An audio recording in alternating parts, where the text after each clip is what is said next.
As soon as our guys say we're ready, we'll start. You guys good to go? I'm good. All right. I'm just going to ask you a few questions, and Dolph's going to kick us off with question one. Welcome to Greenville Thank again. I put my toughest question at the top of the list, so normally you do it the other way. All right.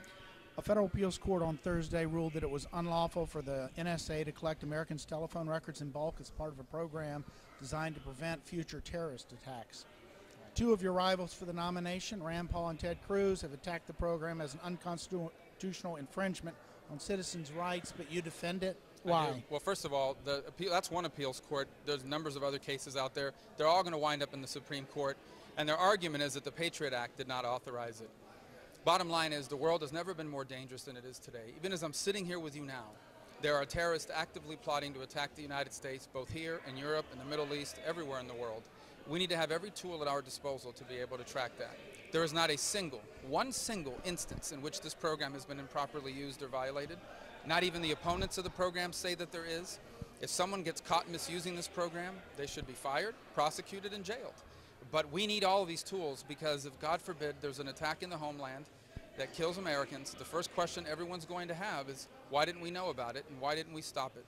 And the answer can't be because we dismantled our intelligence gathering capabilities. You mentioned this, and that leads me to a question I wanted to ask about the issues that affect America most. Do you think right now the domestic issues or the foreign issues, especially terrorism, is the bigger concern right now? Well, look, our economy will always be a major issue because that's the daily concern of everyday Americans. But the fundamental problem we have is that none of that matters if we're not safe. And right now there are multiple threats to our national security. You know, China is in the South China Sea basically building artificial islands claiming that they control the most important shipping lane in the world. Vladimir Putin is trying to redraw the map of Europe. Iran is actively pursuing its ambitions in the Middle East. And then you add to that the rise of radical jihadists, both Al-Qaeda and ISIS and others. So those threats that we face to our national security, if we don't get those right, the economic stuff won't even matter at that point. I have an issue that I like to ask every candidate. It's a local issue and a national issue. You've heard of the Yucca Mountain repository. We have a lot of nuclear waste. I lived in Nevada for 6 years growing up. I'm familiar with the whole Maybe you saw it getting built or something. Well, I remember the debate after, but yeah. Do you favor opening that or not? Yeah, I've written a letter in the past. We've already invested money into that facility. And that's the one we've already put. There has to be such a facility in the United States, and that's the one that was chosen long ago and money was invested to build it. If someone has a better idea about somewhere else it should go, then we'd be open to that. We should follow the science on that. But the bottom line is, we today, including here in South Carolina, are holding on to nuclear material in areas that were supposed to be temporary areas that have become permanent holding areas for used radioactive material. And long term, that is not a safe way to store these things. So you do need a permanent central depository for it. The Yucca Mountain is the place that's gotten the money and has been chosen years ago. And unless someone can identify a better project, that's the one we should move forward on. As you campaign for the White House, how do you convince Americans, or what do you tell Americans, how would they benefit from your presidency? I mean, why should they vote for you? Well, here's the fundamental argument that I make, and that is that the reason why we are facing the challenges that we are is because the world and the economy has rapidly transformed, and our leaders are still stuck in the past. They don't realize we're engaged in a global competition for investment, for innovation, for talent. So we have these outdated economic policies that make us uncompetitive. That's why we need the tax reforms, regulatory reforms that I've proposed, the budgetary reforms that I've proposed. Second, they don't understand that automation and technology has changed the nature of work. And that in this new economy, it takes more skills than ever to succeed economically, but we have an outdated 20th century education system. And third is the issue of national security and the idea that without American leadership on the global stage, the result is chaos. I saw a guy here, a Greenville guy that I hadn't seen in a while, Jim DeMint. And I asked him, he confirmed something that I'd heard before, and that is that he teared up when he first heard your story. I think he played maybe a role in your Senate election back then. Played a big You role. talk about that? Yeah, Jim DeMint was the first person in Washington that believed I could win. You know, all the Senate leadership at the time had lined up for my opponent, the sitting governor of Florida at the time. And Jim DeMint met with me and took a chance on me and supported me and gave me credibility that allowed me to get liftoff. And of course, the rest was history in terms of our success. He was an enormous part of our success, and we're still good friends, and I see him quite often still.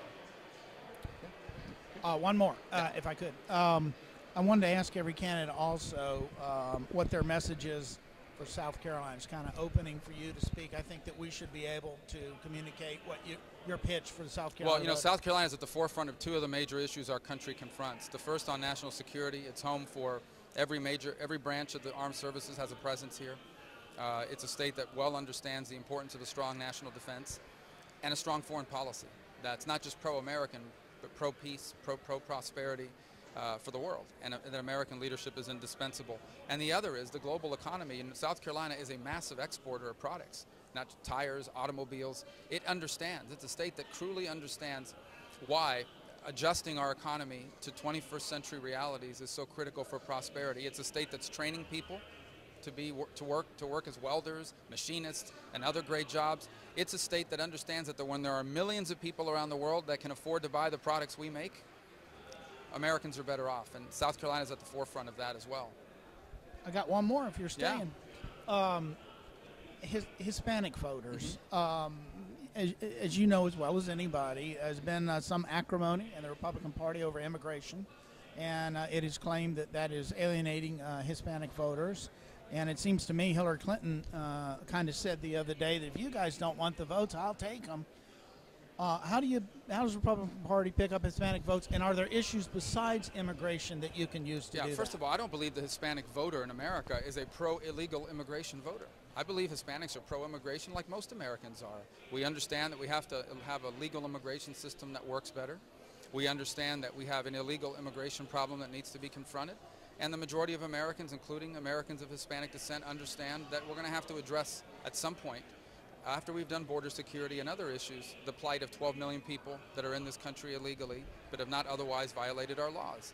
Beyond that, though, I think Hispanics care about the things all Americans care about, and that is how can I achieve happiness, whatever happiness is defined by them, whether it's becoming rich and prosperous or having a business, or simply making enough money to raise your family and leave them better off than yourself. And I think the party that can speak to that desire, that upward mobility, is the party that's going to not just win the Hispanic vote, but the votes of millions of Americans.